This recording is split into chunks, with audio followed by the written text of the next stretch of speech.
Mom's midnight call exposed a lifetime lie, so I met my birth mother, rewrote the rules, and stopped letting my family weaponize me against itself. I was just chilling in my apartment when my phone lit up with my mom's contact picture.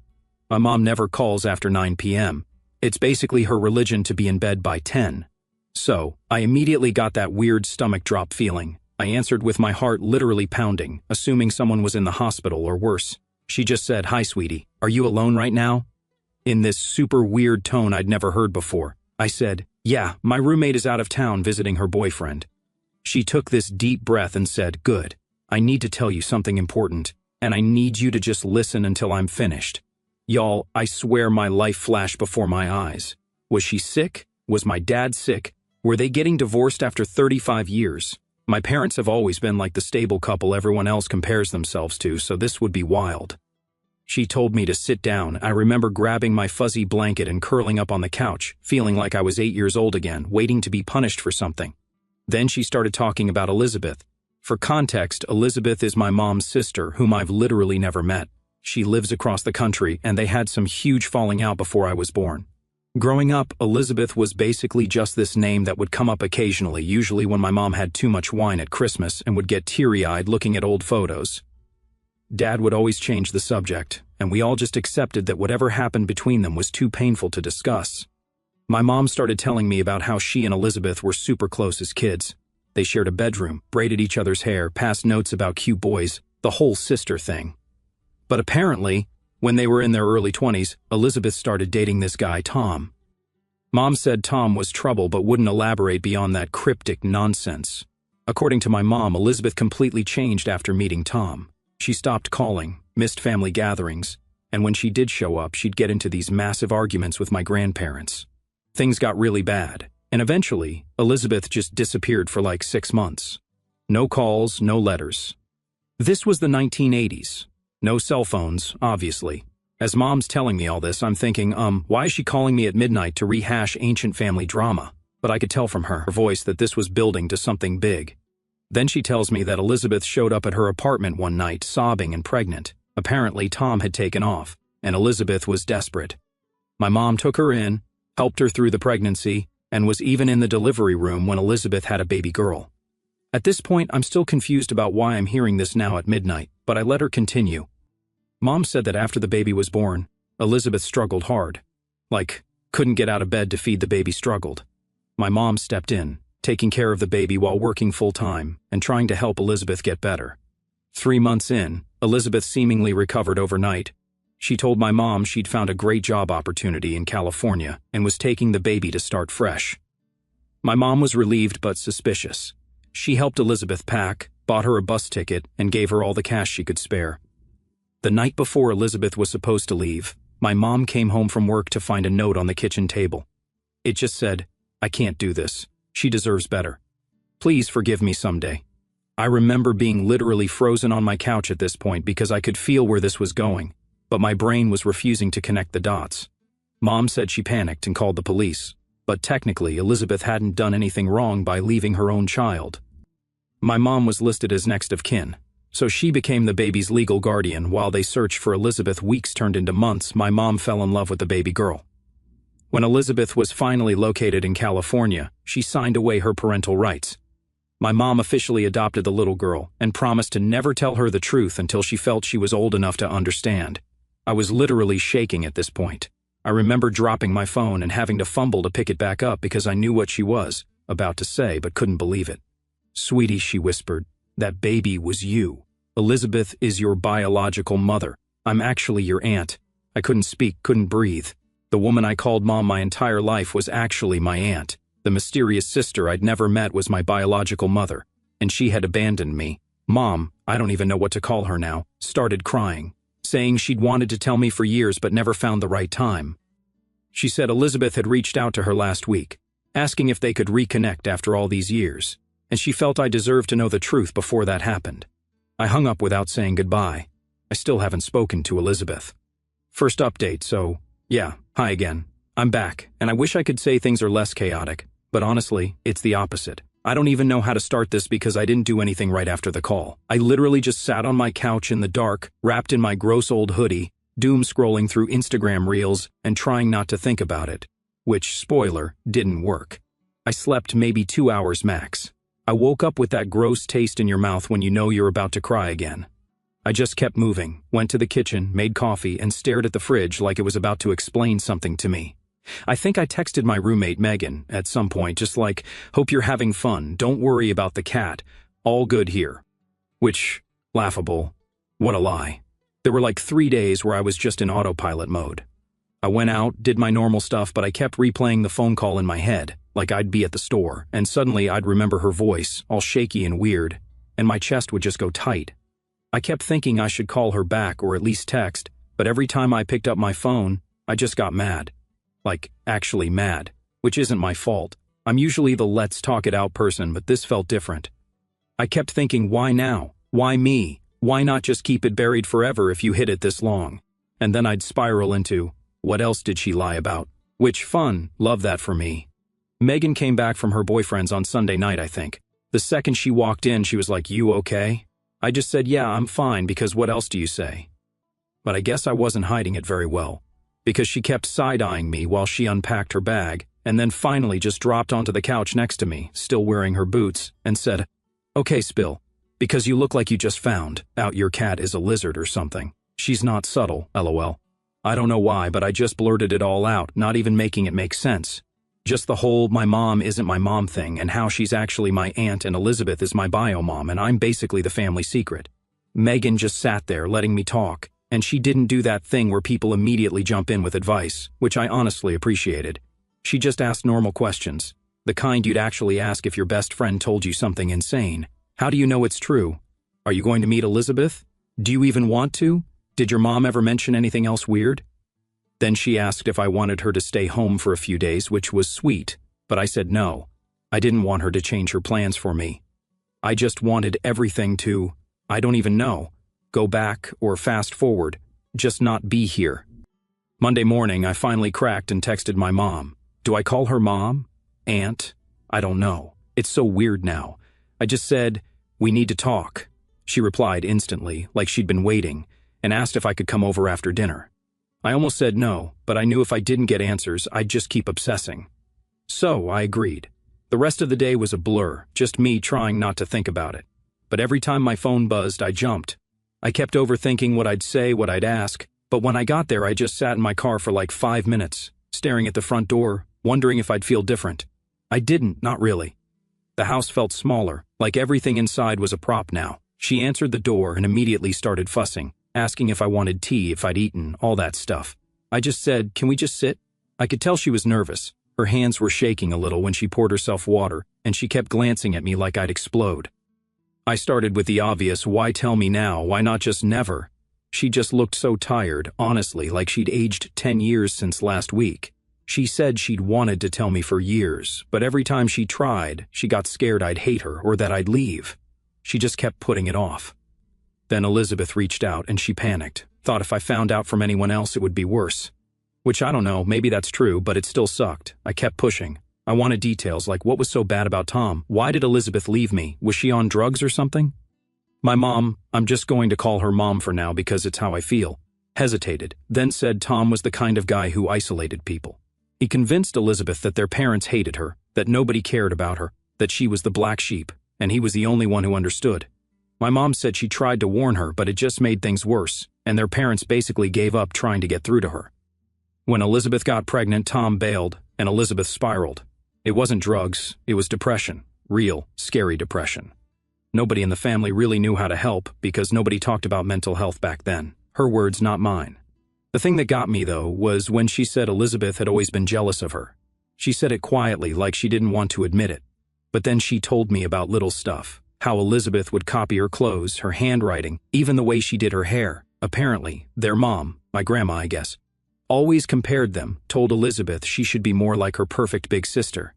So, when my mom took me in, Elizabeth saw it as her losing again, like she was failing at life and my mom was winning by default. So, yeah, apparently my whole existence is like the final round in their sister competition. That made me so mad, I didn't even know how to answer. I asked if she ever thought about telling me when I was a kid, and she just stared at her hands and said so many times. But every time she chickened out. At that point, I just kind of lost it, not screaming, but I told her it felt like my whole life was a lie, like I was just a prop in their drama. I said, do you even get how messed up this is? You just decided for me forever, and now I don't know who I am. She started crying again, but I just sat there. After a few minutes, she wiped her face and told me Elizabeth wanted to meet me. She said she'd emailed her and asked if she could reach out. Elizabeth wrote back a long letter. Mom said she hadn't read it, just forwarded it to me. She thought it should come from her directly. I checked my email on my phone, and there it was. Subject line, just for you. I didn't open it. I just stared at it and then put my phone face down. I asked Mom what she wanted me to do, and she said she honestly didn't know. She said she'd support whatever I decided, but she hoped I'd at least read the letter, because Elizabeth had been carrying guilt for years. Which, I don't know, maybe. But I also feel like that's her problem, not mine. I left pretty soon after. She tried to hug me, but I stepped back and she just let her arms drop. I could tell I hurt her, but to be honest, I was hurt too. So I went home and Megan was in the kitchen. She just handed me a bowl without asking any questions, which is why I love her. We ate in silence, just scrolling through our phones, and for a few minutes, it almost felt normal. The next morning, I woke up to like 6 texts from my mom, just checking in, asking if I was okay, telling me she loved me. I spent the whole day at the park, just walking for hours, listening to random playlists, and trying not to think. At one point, I saw a mom with a little girl, and I almost laughed because it felt so fake. Like, how do people just go on like nothing happens? Megan kept asking if I'd read the email, and I kept saying no. But finally, after 3 days, I caved. I waited until she was out, poured a huge mug of tea, sat on the floor with my laptop and opened it. The letter was long and clumsy. Elizabeth wrote about how sorry she was, how she wished things were different, how she thought giving me up was the right thing, how she was scared of being her mom, how she watched my mom raise me from a distance sometimes, which made my skin crawl a little. Like, what does that even mean? Was she stalking me or just like checking in with family? She said she was in therapy now, that she'd spent years rebuilding her life, and that she wanted to meet me if I was willing but understood if I didn't. Here's the thing that really pissed me off, though. She kept saying, I hope you can forgive me, but never really explained why. Like, she talked about being scared, about Tom being awful, but she never said, I left because of this specific thing. Just a lot of vague stuff about not being ready, feeling lost, being overwhelmed. And then she ended it with, I love you in my own way. What does that even mean, my own way, like passively from a distance? I don't know. I told Megan everything, and she just nodded and said, yeah, that's a lot. She asked if I wanted to reply, and I honestly didn't know. Part of me wanted to send back a whole essay about how she doesn't get to just drop in now that I'm an adult and expect me to be grateful. Another part of me just wanted to block her and move on. But the more I thought about it, the more I realized I needed to at least see her, not for her, for me. I needed answers. I needed to see her face, hear her voice, ask her all the stuff nobody else could answer. So, I sent a short reply. I just said, I got your letter. I have questions. I'll meet you, but I'm not promising anything. She replied within an hour, which freaked me out a little because I hadn't expected her to be so ready. She suggested we meet at a coffee place downtown, middle of the day, public, neutral. I agreed but told her I wasn't coming alone. Megan offered to come just to sit nearby, and I said yes. I told my mom I was going to meet Elizabeth, and she freaked out. Not yelling, but clearly upset. She kept saying, are you sure? You don't have to do this. She's not who you think. She started going on about how Elizabeth always makes things about herself, how she twists the story, how she's still unstable. I just snapped. I told her, I'm not a kid. I can handle myself, and I need to do this for me, not anyone else. She got quiet, then said, just promise you'll be careful. I said, okay, but I could tell she didn't believe me. So now I don't even know. I'm sitting here with my phone blowing up, everyone acting like I'm about to walk into a minefield. And maybe I am, but I can't just not know. I can't go my whole life with this question hanging over me. Megan keeps saying she's proud of me for facing it head on, but honestly I just feel tired, like permanently tired. The meeting is tomorrow. I don't know what I'm going to say. I don't know what Elizabeth is going to look like, or if I'll even recognize anything of myself in her. I keep thinking about all the family photos that never had her in them, all the holidays where I wondered about the empty seat, and now I'm about to fill it or at least see who was supposed to sit there. So, yeah, that's where I'm at right now. I'll update when it's over, but for now, just wish me luck, I guess. If you've been through anything even remotely similar, I'd love to hear how you handled it because honestly, I feel like I'm winging it, and everyone else has a script I never got. Second update, okay. So I promised an update, and now I'm sitting here eating dry cereal out of a coffee mug at 2 a.m. because I can't sleep, and my brain is running like a broken washing machine. I guess this is what y'all wanted, right? I'm not going to lie, I'm still processing, and I kind of wish I could just shut it off, but nope, my head is just full of random flashes and everything everyone said and what I said and what I should have said, you know. Anyway, here's the story because wow, it got messier than I thought possible. So the meeting, I decided to go alone after all. I'm not going to lie, I almost bailed like 4 different times. I spent the whole morning pacing around the apartment, changing shirts, putting on makeup, taking it off, putting it back on, standing in front of the mirror like, do I look like her? Like, would I even recognize her if she was just someone in line at the store? Megan was a saint. She just let me rant and even let me borrow her headphones so I could put on some music and drown out my thoughts for a bit. She made me eat a banana so I wouldn't get hangry, and then made me promise to text her if I needed an excuse to leave. She even offered to fake a plumbing emergency, which honestly is roommate of the year material. I Ubered to the coffee place because there was no way I was going to deal with parking or deal with possibly running into literally anyone I know. I got there 20 minutes early because I had this weird idea that if I could get the good seat, aka farthest from the door, I'd feel, I don't know, more in control. Turns out I just sat there sipping the world's most disappointing iced coffee and scrolling through Instagram over and over, not reading anything. Every time the door opened, I looked up, heart in my throat, and then went back to pretending to check my notifications. There was some guy with a laptop watching soccer highlights at the next table, and a girl in a big scarf who kept glancing at me like she thought I was waiting for a Tinder date. Elizabeth was exactly 2 minutes late. I spotted her as soon as she walked in because she just looked like me but older, and with this weird nervous energy, like she was trying not to take up too much space. She hesitated by the door, scanning the room, then saw me and sort of half smiled. I waved, not really knowing what else to do, and she came over, clutching her bag like someone might steal it. So, yeah, first impressions, she's taller than I expected, hair darker than mine, face a little softer. She was wearing jeans and a sweater, nothing dramatic, but her eyes were the same shape as mine, and she had this little frown line I recognized from my own mirror. We just sort of stared at each other for a second. She sat down, and we did the whole awkward, "Hi, nice to meet you, how are you?" Except like, what do you even say to someone who gave you away and then ghosted you for almost 30 years? She said I looked so much like her at my age, which kind of stung in a way I didn't expect. I just nodded and said thanks. Then we sat there in silence for a bit, both pretending to look at the menu even though we'd already ordered. I could tell she was nervous. Her hands were fidgeting with her sleeves, picking at her nails. Honestly, I just wanted her to get to the point, but she kept asking me safe questions. How's work? Do I like living here? Is my roommate nice? I answered, but kept my voice flat, just giving her the minimum. I wanted her to feel how weird this was for me. Like, you don't just waltz in and act like we're catching up after a semester abroad. After about 10 minutes, I just blurted out, "So, why did you leave?" She looked like I'd slapped her, but I didn't care. I was tired of playing nice. She started talking, slow at first, about how she was overwhelmed, how she was so young and alone and didn't know how to be a mother. I interrupted and said, "But you had my mom. You had family." She started tearing up, saying it wasn't that simple, that she felt like a burden, that after Tom left, nobody looked at her the same. She said my grandparents kept comparing her to my mom, kept saying she was the problem, and she just felt like she was drowning. I asked her if she ever thought about coming back. She said she did all the time, but every time she called, she'd hang up before anyone answered. She said she watched from a distance, heard about my birthdays and holidays, but she never wanted to ruin things for me. I told her that's not how it works. You don't get to just peace out and then act like you're protecting me. You didn't even try. She started crying, just sitting there in public, dabbing her eyes with a napkin, and I just sat back and let her. I wasn't going to comfort her. It didn't feel right. We went back and forth for a while. She kept saying she was sorry, that she wishes she could take it all back, that she's gotten help and is different now. I told her that's great for her, but it doesn't really help me.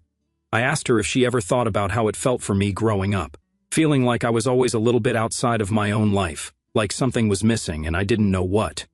She said she thought about it all the time. She said she had nightmares about me hating her, about me never wanting to see her. I said maybe that's just reality. At one point, she reached across the table like she wanted to touch my hand, but I pulled back. I told her I wasn't ready for that. I asked her what she wanted from me, really. Did she want to be my mom now? Did she want forgiveness? Did she just want to clear her conscience so she could move on? She said she honestly didn't know, She just wanted to know me, even if it was just once. This is where it got even messier because my phone started buzzing like a bunch all at once. I glanced at it and saw texts from my mom, the one who raised me, and then a missed call from my grandma. I ignored them, but then Megan texted me, "Are you good?" I realized I'd been sitting there for almost an hour. I told Elizabeth I needed a break, and she nodded, said she understood. I stepped outside, called Megan, told her I was fine but needed another 30 minutes. She told me my mom was freaking out, that she'd called the apartment looking for me. I guess I should have told her where I was going, but honestly, I didn't want to deal with her trying to stop me. I went back inside. Elizabeth was still there, staring at her phone. I told her about the messages, and she asked if I wanted to talk about my mom. I told her I didn't even know what to call either of them anymore. I said, "It's like I have two moms and no moms at the same time." She smiled, but it was sad. She said, "I get that. I always felt like a daughter, but not really a daughter too." She started telling me more about Tom, like how he was controlling, how he'd tell her she was worthless, how he'd check her phone and go through her stuff and make her feel like garbage for even talking to her sister. She said by the time I was born, she didn't trust anyone, not even herself. She said when she left me, it wasn't because she didn't love me. It was because she thought I'd be better off with someone stronger. I said, "So, you just gave up?" She nodded. For a second, I thought she was going to get mad, but she just looked exhausted. Then she told me something I wasn't expecting. She said she resented my mom for stepping in, not because she didn't want me cared for, but because she felt like she lost twice. Once when Tom left, and again when she saw how happy I was with my mom. She said every time she saw pictures, I guess Grandma would send them sometimes, she'd feel relief that I was okay, but also this burning jealousy that she couldn't be the person raising me. I asked her, "So, were you mad at me? Did you hate me for being happy?" She said she never hated me, but sometimes she hated herself for not being enough. At this point, I don't know. I couldn't tell if I felt sorry for her or if I was just angry all over again. We were both just sitting there, staring at our drinks, not talking. The coffee shop started to get busier, and I noticed a couple of people glancing at us, probably wondering what our deal was. I didn't care. Then, because life loves drama, my phone rang again, and this time it was my grandma. I picked up just to stop the buzzing, and she immediately started asking if I was okay, if I was safe, if I needed a ride home. I told her I was fine, that I was with Elizabeth, and she just sighed and said, "You know how your mother gets." I said, "Which one?" And she went quiet. Then she said, "Just come for dinner tonight if you can. We all need to talk." I told her I'd think about it, hung up, and told Elizabeth about the dinner invite. She looked nervous, said she hadn't seen her parents in years, not since she signed the papers. She asked if I wanted her to come. I said I didn't know, but maybe it was time for everyone to stop hiding. The last half hour was a blur. We talked about stupid stuff. Favorite movies, music, foods we hate. She laughed when I said I still can't eat Brussels sprouts. Said it was genetic. I could see little pieces of myself in her, which was honestly the weirdest part of all. At the end, we just kind of sat there, neither of us wanting to leave first. She finally stood up, slung her bag over her shoulder, and said she hoped I'd call her again. I said I'd think about it. She nodded, then just walked out. No hug, no tears, just gone. When I got home, my mom was waiting in the kitchen. I could tell she'd been crying. Her eyes were red and her nose was all puffy. She just looked at me, waiting. I put my bag down and sat across from her at the table. She asked if I was okay, if Elizabeth had said anything weird. I told her everything, not sparing the messy parts. She got defensive, said Elizabeth always played the victim, that she'd always blamed everyone else for her problems. I told her it sounded like everyone in this family had been blaming everyone else for a long time, and maybe that's why I never knew the truth. She started to argue, but I just held up my hand. I said, "I'm not picking sides. I just want the truth." She said the truth was that she tried her best, that she loved me, and that if she could do it all over again, she'd still choose me. I told her I believed her, but that didn't mean I wasn't angry. Megan came home in the middle of all this and just quietly put her headphones on and went to her room because, yeah, who wants to walk into that? Later, she texted me from literally 10 feet away, asking if I needed ice cream or to scream into a pillow. I just sent her back the skull emoji. I went to the dinner at my grandparents' house because at this point, why not just rip the Band-Aid all the way off? Everyone was there. My mom, Elizabeth, Grandma, Grandpa, even my cousin Riley, who just kept making awkward jokes about family reunions. The tension was wild. Grandma kept trying to act normal, passing dishes and asking about the weather, but nobody was eating. Elizabeth barely spoke. My mom kept glaring at her, and Grandpa just sat there, staring at his plate. Eventually, Grandma tried to start a real conversation, saying we needed to talk, not just pretend nothing happened. My mom immediately started in, saying Elizabeth had no right to just show up now, that she'd given up her chance, that she was just trying to stir up drama. Elizabeth fired back, saying she'd been pushed out, that nobody ever wanted her there, that she was just doing what everyone expected. I couldn't sit there and listen to them go back and forth, so I finally just snapped. I said, this isn't about either of you, it's about me. I'm the one who's been lied to for my whole life. I'm the one who has to deal with all this, not you. I told them I was done being the reason they fought.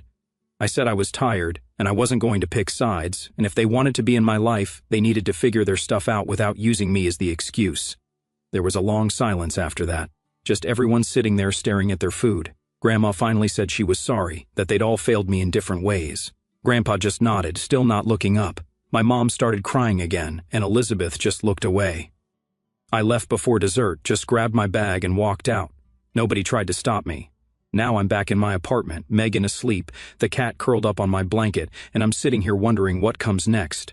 I don't feel better exactly, but I do feel clearer, like at least I finally said what I needed to say. I don't know if I'll ever really forgive either of them, or if I even want to, but I do know I'm not going to let them keep using me to fight old battles. I guess that's the update. The family group chat is blowing up. People are picking sides. Grandma keeps sending just love each other memes. And I'm just here trying to find a clean spoon. If you read this far, thanks. And if you have advice, I'll take it because, honestly, I have no idea what I'm doing. Next steps, no clue. But for once, it feels like it's actually up to me. Last update. I keep trying to write this in my notes app, and every time I get halfway through, I realize I sound like I'm recapping a soap opera. But if you've read my earlier posts, you know I'm not exaggerating. If anything, I'm probably leaving stuff out because it's just too much to process in one go. Anyway, here's what happened after that mess of a dinner where I basically told my whole family to stop using me as a human shield in their sibling war. The next morning, I woke up to 4 missed calls from my grandma, a string of texts from my mom, yeah, I'm still calling her that, I don't care, and a random thinking of you, hope you're okay, email from Elizabeth. I ignored all of them. I just sat there in bed, scrolling through my feed, trying to care about someone's vacation pics or a meme about cats, but my brain was just stuck on replay. My Aunt Tracy, Mom and Elizabeth's other sister, yes, there's a third, who lives in Florida and never visits, was telling everyone to have some grace, which is rich coming from her, to be honest. Megan came into my room with a mug of coffee and just sat on the edge of my bed like she was about to tell me my dog died. Instead, she just nudged me and said, "Your grandma's been calling here too. Are you going to answer?" I told her I didn't want to talk to anyone. She shrugged, said I should at least let people know I'm alive. I finally texted my grandma and said, "I'm fine, just need space, love you." She immediately sent back 10 heart emojis and a paragraph about how family can heal if we try. I just put my phone face down and stared at the ceiling for like an hour. That day was just weird. I went for a long walk, bought myself a donut, sat in the park watching 2 kids try to catch a squirrel. I realized I was just waiting for someone to show up, like my mom was going to appear out of nowhere and demand I come home, but nobody did. By the time I got back to the apartment, Megan was making pasta and playing music, and it almost felt normal again. She asked if I wanted to watch a movie, and I said yes. So we watched some dumb comedy and ate pasta out of the pot with forks because we were too lazy to do dishes. It was the first time in days I didn't feel like I was about to snap. But then the next day, everything exploded. I woke up to a voicemail from my grandpa, which is wild because he never calls anyone. His voice was all scratchy. He just said, "Call me when you can. We need to talk." I felt sick listening to it because he sounded so tired, like he'd aged a decade overnight. I waited until afternoon and then called him back, half hoping he wouldn't pick up. He did. After a long silence, he just said, "I'm sorry you had to find out this way." I asked him what he meant, and he just kept apologizing, saying he should have stepped in, that none of this was fair to me or Elizabeth or my mom. He said Grandma was really struggling, that my mom was barely sleeping, and that Elizabeth had called him crying. I asked if he was mad at me, and he just said no, never, but he was sad. He said families are like knots. It's easy to tie them, but so hard to untangle. I didn't know what to say, so I just listened. After that call, I felt weird, like guilty, but also annoyed because now I was responsible for everyone's feelings again. So here's where it gets even more dramatic. I thought things would just simmer down if I ignored everyone for a while, but nope. Instead, everyone started fighting in the family group chat. Like, actually fighting. Grandma telling everyone to stop, my mom accusing Elizabeth of manipulating me, Elizabeth saying she just wanted a chance to explain, Tracy chiming in from Florida with, let's all take a breath, Grandpa sending a link to an article about forgiveness like, okay. At one point, Riley dropped a meme of a burning bridge and then left the chat completely. I let it all scroll past and muted the notifications. It got worse when my mom showed up at my door that night. She knocked, and when I opened it, she just stood there, clutching her keys so hard her knuckles were white.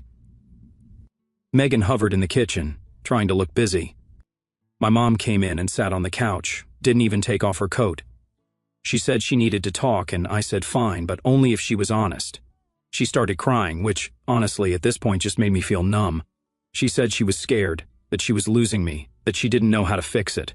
I told her it's not about fixing it, it's about actually dealing with it for once. I said I was tired of being the glue, and I refused to keep holding everyone together. She asked if I was going to see Elizabeth again. I said I didn't know. She said if I did, she wanted to be there. I told her that wouldn't happen. She got angry then, not yelling, but her voice sharp. She said Elizabeth always ruins everything, that she's only reaching out now because she wants something. I asked her what that even meant, and she just shook her head, said, you don't understand. Elizabeth was always like this, making everything about her, needing attention, never satisfied. I told her, maybe that's true, but it's not my problem to solve. She got up and left. I just sat there for a while, staring at the dent in the carpet from where her suitcase always sat when she'd visit. Megan came in, handed me a glass of water and said, that was a lot. I nodded, and she just sat with me in silence. Hours later, I got a text from Elizabeth. She said she was sorry for causing so much trouble, that she never meant to blow up my life, that if I didn't want to see her again, she'd respect it. She said she was leaving town in 2 days but would stay at a hotel in case I changed my mind. I didn't reply at first, but I couldn't stop thinking about it.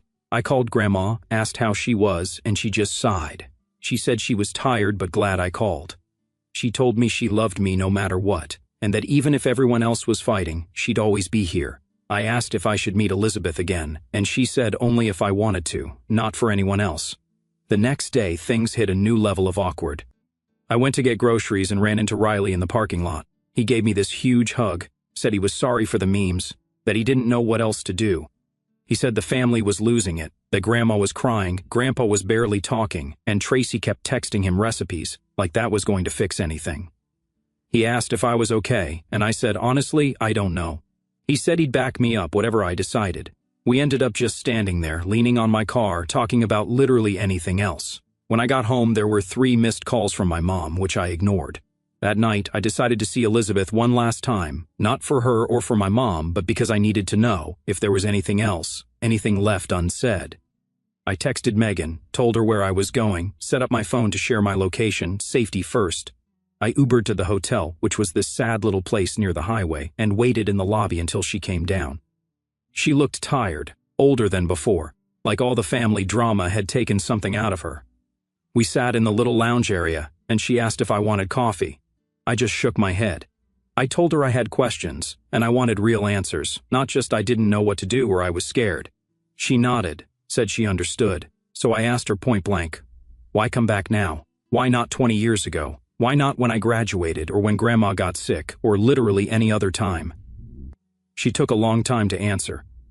She said she'd tried more than once, but every time she reached out, my mom shut her down. She said Mom would say I wasn't ready or that it would ruin my life or that I was better off not knowing. She said she believed her for a long time, but then she realized she was just scared that if I met Elizabeth, I'd leave her behind. I asked if that was true, and she said she didn't know, but she thought it was possible. She said my mom was always the fixer, always the one who held everything together, and losing me would be the final proof she'd failed. I asked her what she wanted from me. She said she didn't want money or forgiveness or a relationship if I didn't want it. She just wanted to know me, to see who I'd become, to have a chance to say sorry to my face. She said she knew it was selfish, but after all these years, she couldn't let it go anymore. I told her I didn't know if I could ever forgive her, but I appreciated her honesty. She nodded, said she'd take what she could get. She asked if I wanted to stay in touch, and I said maybe, but it would have to be on my terms. She agreed, didn't push. We sat there for a while just talking about nothing. My favorite shows, her cat, the best pizza in the city. When I got up to leave, she stood too. For a second, I thought she might try to hug me, but she just put her hand on my shoulder and said, "Take care of yourself." When I got home, my mom was waiting outside the building. She asked if I'd seen Elizabeth, and I said yes. She asked if I was going to see her again, and I said I didn't know. She started crying, saying she was scared that she'd lose me. I told her she wouldn't, but things had to change. I wasn't going to pick sides or be the family peacemaker anymore. I told her I loved her, but I needed boundaries, and if she couldn't respect that, I'd have to take a break from her too. She wiped her eyes and said she'd try. I told her that was all I wanted the next week. Things just shifted. Grandma invited me over for dinner, just me and Grandpa. She made my favorite casserole, and we sat around talking about nothing in particular. Grandpa gave me an old photo album and said, "This is your story too." I flipped through pictures of birthdays and old Halloween costumes, and for once, it didn't feel like something was missing. Megan's been a rock through all this. She bought new bath towels because she said fresh start energy and keeps reminding me to eat something green at least once a week. I don't have a big lesson to share or some neat ending where everyone hugs and makes up. My family is still a mess. People are still mad and I'm still figuring it out. But for the first time, I feel like I actually get to decide what happens next. I'm not anyone's secret or pawn anymore, and I'm not going to let old drama define me. So, that's it. If you made it this far, thanks for caring about a random internet stranger's family drama. If you're going through something similar, I wouldn't wish it on anyone, but you're not alone. Sometimes the only thing you can do is just keep going, and maybe eventually things will settle, even if they never totally make sense. Anyway, I'm off to eat leftover pasta and ignore the group chat for at least another 12 hours. Thanks for listening.